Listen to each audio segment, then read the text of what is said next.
Good afternoon, everyone, and welcome to Grand Rounds. I'm here on behalf of Dr. Tom Lynch to introduce our two speakers for Grand Rounds today. A lot of our faculty are away. We have the ASH, the American Society of Hematology meeting this week, and feels like most, if not all, of our breast cancer doctors are on their way to San Antonio, so a lot of people away this week. But we are very happy to have two outstanding speakers for this conference. The first one is Dr. Nina Kadan-Lottick, who is Associate Professor of Pediatrics and will talk to us about childhood cancer survivors caring for our heroes. And then I'll introduce our second speaker in a half hour. Thank you. Hello, thank you very much for the opportunity to share our program with you. So this is the brag slide that we pediatric oncologists like to show. This is the 5-year survival rates and the years from diagnosis. And as you can see, we have very high survival rates, and they increase every year. Currently, taking all comers, 83% of children will be long-term survivors. That means more than 5 years. And it's still increasing. So about 1 in 285 children will be diagnosed with cancer by the age of 20 years. And to give us an idea of how important survivors are, at last estimate, there were about 379,000, and they're estimated to be well over 400,000 now. So that's more than all the adult and pediatric sickle cell patients combined. And that corresponds to about 1 in 500 adults between the ages of 20 and 39 years. Unfortunately, cure comes at a cost, and in a New England Journal a study that we did using the childhood cancer survivor cohort, which has about 12,000 members, we found that about 70% of patients will develop at least one late effect from cancer therapy that will require some sort of management. And this can affect the entire, almost any part of the body, depending on the exposure, from cardiomyopathy to new cancers to avascular necrosis. And this list is not even complete. So thus, this group really has unique health needs. And the Institute of Medicine recognized back in 2005 that there are certain components of long-term follow-up care that every cancer survivor should have, and that includes adult cancer survivors. That includes prevention and surveillance for recurrence as well as new cancers and other late effects, intervention for consequences of cancer and its treatment, and coordination between specialists and primary care providers, because this is a complicated group. We pediatricians are fortunate in that we have a fairly large literature on what the risk is for late effects based on certain exposures and other patient treatment exposures and other patient attributes. And so there are consensus guidelines that are endorsed by the American Academy of Pediatrics and ASCO and other entities for how to follow up these patients. They're risk-based and exposure-related. They are authored by investigators, including me, around the country that use a rigorous methodology to look at the published evidence, come together with consensus, and we update it every few years. And it's available, and it gives very specific guidelines. So I give an example here. So females who are exposed to at least 2,000 rads of radiation in the chest, mantle, mediastinal area are at increased risk for breast cancer. They are recommended to have breast exams beginning at age 25, or beginning at puberty until age 25, then every 6 months, and then a mammogram beginning 8 years after radiation, or age 25, whatever comes afterward. And then this has actually just been updated, and it'll include MRI as well. So it's just very specific, the frequency, and it's based on exposures. So how we have chosen to address the recommendations for follow-up care is the HEROES Clinic here at Yale. And we really came up with the name HEROES. I was recruited to start this clinic when I came here in 2003. And we first came up with the name HEROES because that's what we thought of our patients, and we made the abbreviation work. And it's for all patients who are at least 3 years after diagnosis for any cancer diagnosed under the age of 21. We have patients who come from a 3-state area, and we also keep a research database electronically and a biorepository of banked saliva on all of our patients. We currently have had 411 patients who've been evaluated, and looking at their current age, almost 40% of them are currently over the age of 18. So they don't have a place to follow up once they become adults, so we continue to follow them because we know what they should be screened for. And the largest group is represented are leukemia survivors, which very much mimics our survival rates, though CNS patients are somewhat underrepresented because they have cure rates of about 60%, but make up 25% of the population, so there should be more of them. And most of the patients have received chemotherapy or radiation.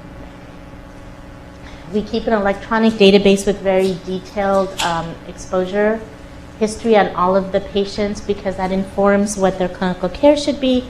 And it also is very important in our research studies of analyzing risk, both as important predictor variables and covariates.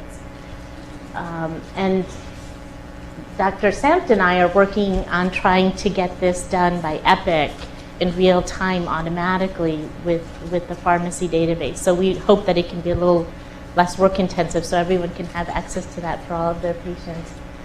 So the clinic mission is individualized, risk-based care, and also to be a test bed for observational interventional research studies. So it has a dual purpose. Patients make an appointment typically earlier than other visits. We at least like to know a few weeks before they're coming because we get a medical release and review their medical history and abstract it. And then we have a pre-clinic conference in which we decide, according to the guidelines that I showed you, what sort of surveillance they need, what areas we should focus at the clinic visit. And then when they're at the clinic visit, they're seen by a nurse educator who talks about health behaviors, doing breast self-exams, diet, physical activity. They're seen by a physician or a PRN. A neuropsychologist does a standard cognitive and psychological screening. And then also they're seen by a research coordinator. Hannah Rose is here today, actually, who offers any open research studies and enrolls them on the registry study. And then a very important part of this is that we send a copy of their treatment summary and our recommendations for what their surveillance is, assuming that we won't see them yearly, though we see most people yearly. So if they have a record of that, we give it to them electronically as well as in hard copy. We give it to every one of their clinicians that's involved in their care, including their treating oncologists and their primary care doctors and subspecialists. And we also encourage them to share it with their school. So over the last decade or so, we've been fortunate to really develop some great relationships with clinical partners who are go-to people when we identify problems. In cardiology, we take advantage of the cardio-oncology clinic with Dr. Russell, and Dr. Hall is the pediatric counterpart. In endocrinology, so cardiac and endocrine effects are some of the biggest, most prevalent and most severe late effects, so these are really important. Dr. Holt partners with us on our patients who have second thyroid cancers or hypothyroidism and other bone problems, and Dr. Stu Weinzimmer is her pediatric counterpart. For second cancers, the most common are second breast cancer, sarcomas, and hematological malignancies. And we work Dr. Samt and Hofstetter and Podolstov and Deshpande. Dr. Elena Ratner started a great sexuality intimacy clinic that our patients take advantage of as well. And recently we've started working with Dr. Selly to do more standard fertility preservation in pediatric patients and a more user-friendly treatment evaluation when they come back as survivors, because they're not really similar to the standard infertility patient in terms of their psychosocial needs. And we're hoping also to extend this kind of standard practice to the adult oncology patients. And then, of course, familial cancers, the genetic counseling program. And I know you mentioned a lot of the docs are away, but we're always looking for new partnerships and trying to extend that network. So that's what we do. We do a lot for those patients. It's pretty work intensive. So we were interested to know, is it worthwhile? Is there utility to doing that much? And one of the ways we tried to measure it, and this analysis was done in 2009 when we only had about 6 or 7 years of clinic experience, but we wanted to see how many new conditions we picked up and what kind of conditions we picked up. So we looked at all of our HEROES patients at that time, and 92.5% of them report that they have regular follow-up with the primary care doctor. So these are largely well-connected patients. We found a total of 28 previously unknown health conditions in 73 patients, but 34% of the patients.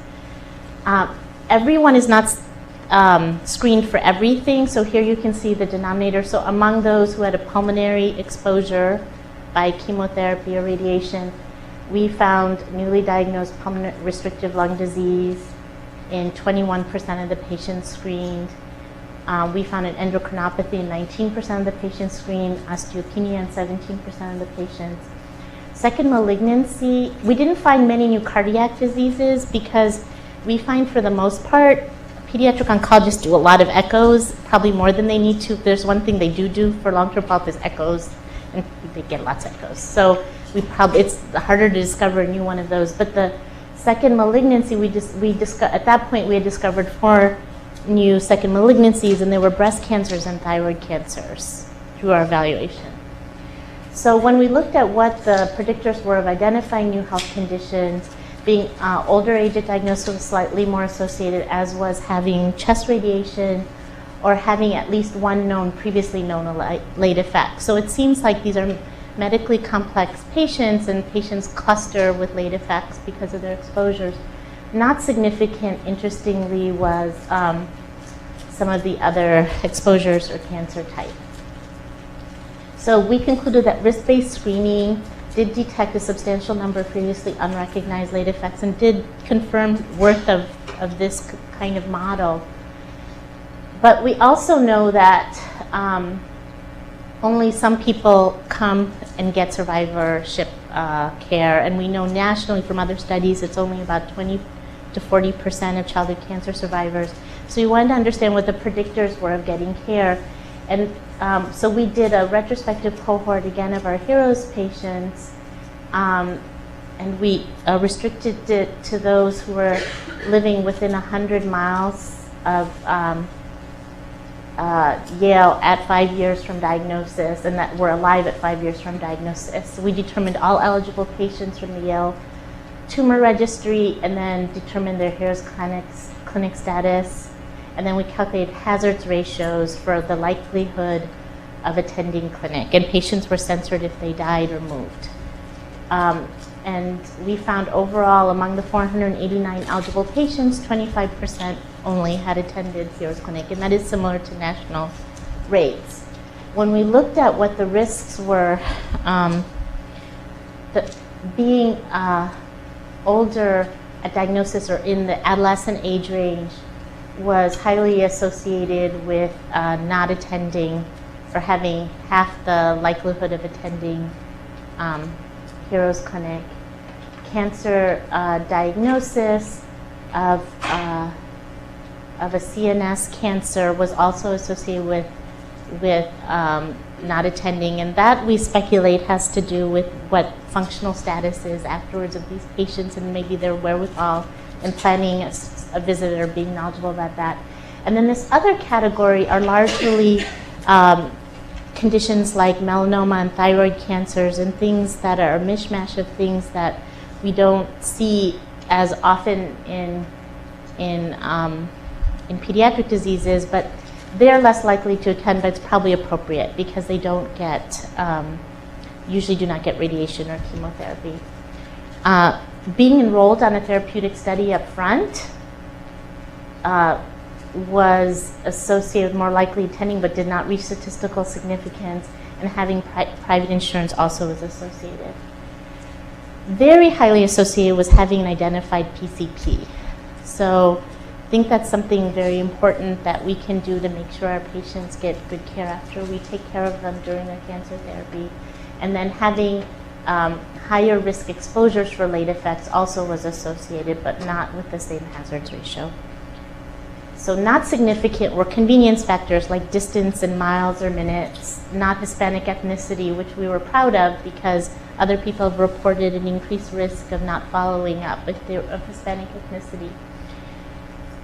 So we found that even with our big push here, our follow-up rate is very similar to other US studies, and that while high-risk exposures are more likely to receive survivorship care, still the overwhelming majority do not, and multiple regression analyses are in process. So related to this, I just want to share with you an ongoing study that the data is collected but not analyzed, because we wanted to look in a randomized control fashion in a real life way which model is better, whether it's better to come to Survivor Clinic or not. So we hypothesized that survivorship care delivered by the patient's primary care doctor after the patient is given an individualized follow-up recommendations, including detailed tests and how frequently to do them, is similar to care provided in a specialty survivor clinic. And we thought we hypothesized there'd be similar frequencies of newly diagnosed conditions and also health behaviors like smoking and physical activity. But we did hypothesize that those who went to the specialty survivor clinic would have greater anxiety, depression, and post-traumatic stress symptoms, and that's based on our own clinical observation of inducing anxiety in our patients after we tell them what they're at increased risk for. What? But you're so nice.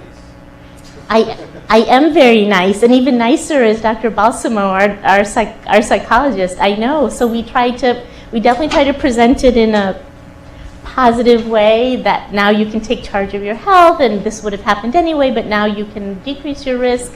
But we have a lot of Kleenex boxes. So for this, we restricted our analysis to those less than 18 years of age because we wanted to remove the possibility they could have gone to the adult side for a condition. And we looked at those that were at least 1 year after diagnosis, and they had to speak English or Spanish and live within 100 miles. Those randomized to the enhanced primary care intervention were giving the detailed summary, recommended individualized screening for late effects, and they were instructed to go to their primary care doctor, and the doctor also got a letter that their patient was enrolled and was coming. And then the specialty survivor clinic, they came to Heroes, and we, as a clinician, I was blinded to whether they were a study patient or not till after the visit, and then they were treated according to the long-term follow-up guidelines. And we've enrolled 47 patients in each group, and we're now collecting the data. So hopefully I'll have that for you. But I think we're going to analyze it with an intent to treat. So if someone didn't go to their Heroes visit or someone didn't go to their primary care doctor, that's a failure. Nothing new was discovered. And we'll also ask about barriers. The other study, I just want to give you a sample, is that we are really interested in moving towards interventions. And so we're interested in getting some preliminary data to inform an intervention. We know physical activity can reduce the risk of many late effects, including cardiac complications, metabolic syndrome, osteoporosis, and risk of new cancers. And we also know that childhood cancer survivors engage in physical activity at lower rates than our already sedentary population. So we did a survey of all patients who came to our pediatric oncology or Heroes Clinic on Mondays, Tuesdays, and Wednesdays. So we asked everyone who was eligible. And the only thing is they had to have a life expectancy of greater than 6 months, and they had to not be acutely ill. And we asked them about their exercise preferences, practice, and barriers, and we had a 99% participation rate. The $5 bill probably helped. And compared for those participants, 54 were on therapy, 107 were off therapy. And those who were off therapy, as expected, were older. They were a little more likely to be female, and they were more likely to be meeting CDC recommendations for their activity for their age, and have a slightly higher self-efficacy score on a standardized instrument. The instrument goes from 0 to 40, and so they're about 3 more points. They were not different in notably in reporting that there was a physical problem that prevented them from having physical activity or from doing physical activity. When we looked at the predictors of meeting CDC recommendations in the whole group, they were more likely to meet recommendations if they're already off therapy, if they were older, and interestingly, if they had a higher BMI, and if they had a self-efficacy score, though the strength of association wasn't higher. It was not associated with treatment intensity or diagnosis, surprisingly. Also, to collect data for intervention, we asked about screen time, and 100% of our patients had internet access, 90% had a smartphone, and they had about 2 hours of screen time a day. In terms of exercise preferences, there weren't really differences in the activities, but what was interesting is that about 90% of them preferred to exercise at home, and even those on therapy, only a minority were willing to exercise in clinic or the hospital. And in terms of barriers, fatigue was important on therapy, but I was pleased, and again a little surprised, that one of the barriers was not that the doctor didn't recommend exercise on therapy. So only 35% of our pediatric oncology patients meet CDC recommendations. This really shows us an exercise intervention is needed. Older age and off therapy status are the strongest predictors. The vast majority preferred exercise at home, so a home-based intervention is important. And it's okay to use something that uses technology because they have access. So just to give you a flavor of other studies, this has led to a pilot study of physical activity. We've collected data now on 20 patients who received a Fitbit intervention for physical activity for 12 weeks. And we're comparing their stress tests and accelerometer by research accelerometer for activity levels before and after to see if that changes activity. We are doing a computer assessment of neurocognitive functioning with CogState, which takes about 20 minutes to see if it's associated with inherited predictors for cognitive dysfunction after chemotherapy. And this is great. We're also showing it's valid to use this compared to gold standard pen and paper neuropsych tests, because those are very expensive and time consuming. So maybe we can do more neurocognitive studies as correlates for our clinical trials. And then we are embarking on a longitudinal study of acute neurocognitive MRI changes after cranial radiation, which actually has not been done yet, to show what are the immediate changes.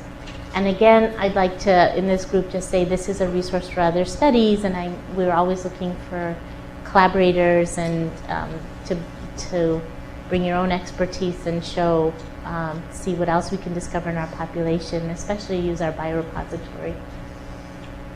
So in the end, I'm just going to conclude with saying it's very challenging doing this work because we start with patients like this, but the vast majority are going to be like this, and these are patients in the immediate post-treatment period, and then they're going to grow up to be like this, and this is the survivor here with his 2 kids who he has because he banked his sperm. He had an osteosarcoma.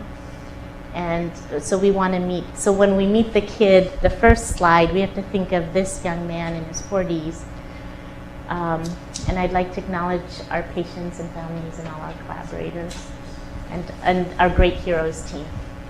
Thank you very much.